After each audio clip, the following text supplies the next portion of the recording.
Hi, Pastor Steve here. I want to thank you for listening today, and I want to encourage you because I know that God will truly bless you as you study His Word. So hey, let's get started.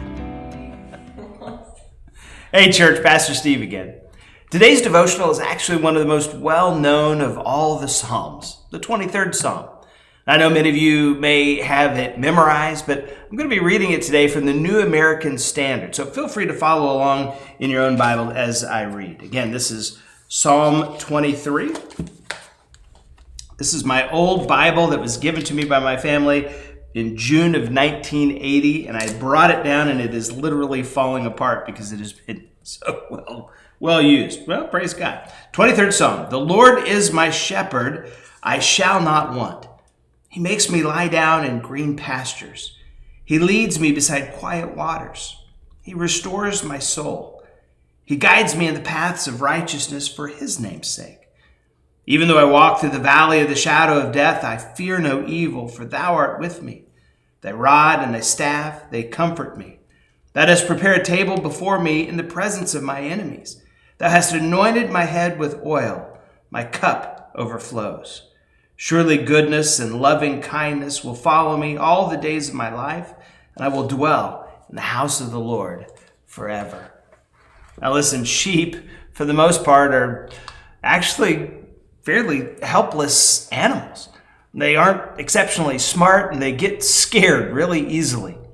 David, who wrote this psalm, he spent a lot of time around sheep as a shepherd. So he's using his experiences here as a shepherd to connect to God as his shepherd and as our shepherd. And at the time that he wrote this psalm, David had gone through some really difficult things. So when he says, I walk through the valley of the shadow of death, we kind of get the sense that his life might have been falling apart around him. But David was able to make it through those dark times by focusing on two things: who God is and what He's already done. In other words, David didn't focus on all the terrible things that he was facing. Instead, he focused on God. He looked to his shepherd to keep him safe and to provide for him and to keep him headed in the right direction. Just like us, David couldn't always figure out what was happening in his life. But rather than focusing on how miserable things seemed, he relied on the truth of who God is in order to get him through the tough times. Then, David also remembered what God had done for him. Even though life really was hard at times, David looked for ways that God had provided for and protected him in the past. Remembering how Jesus has helped us in the past can really make it easier to trust Him with our futures as well. And trusting isn't all that easy. It takes practice. But as we learn who Jesus is, and as we practice looking for what He's done, our trust in Him will grow, and we'll be able to follow our shepherd through any situation. So let me ask you, friend, what's one difficult situation that you're facing right now? And also, what's one way that He's helped you out in the past? Can I just challenge you to focus on who Jesus is and what He says about Himself in the Bible? Because if you will, I know it'll really help.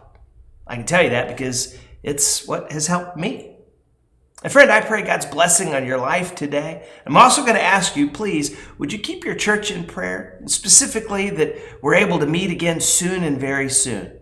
Because as far as I'm concerned, that day cannot get here fast enough. Until then, just know that we love you. We miss you dearly.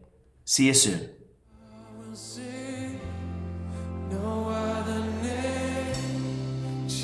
Thanks again for listening today. We'd love to hear from you. If you'd like more information about our church, or if you just want to share what God's been doing in your life, drop us a line. Give us a call. Again, may God bless you.